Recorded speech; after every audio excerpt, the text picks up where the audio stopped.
uhugin ang dati nyong in-ignore. Bilang patunay na di kayo makikihanay sa dati nyong in-install. Ngayon gusto ko pang bumundol, yan ganyan pang pagpagpalindor. Kamusta lahat ng mapagmaliit? Ngayon yung subukan manlait ulit. Yun talaga yung mga inggit, galit na galit sila sa malulupit. Kaya pasensya pag may nahagit, sarap ba sa piling ano masakit? Ganyan talaga paglabag sa loob mo humanga at pagtakot mo pumilit.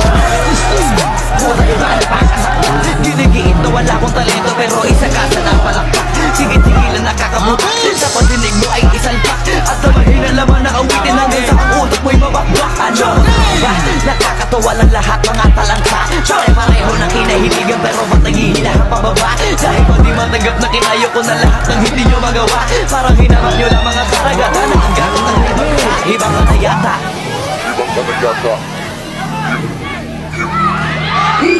Lahat na may maling tono, makakababa na sa trono. Handa naman akong pakinggan kayo, wag nyo lang ako gawing bobo. Bueno, ito na ang malinaw na sagot ko sa napakalapong tanong kung bakit ako sumusulat o papatunayan na hindi ako patapon. Alam nyo ba yun? Malamang hindi kasi hindi kayo alisto.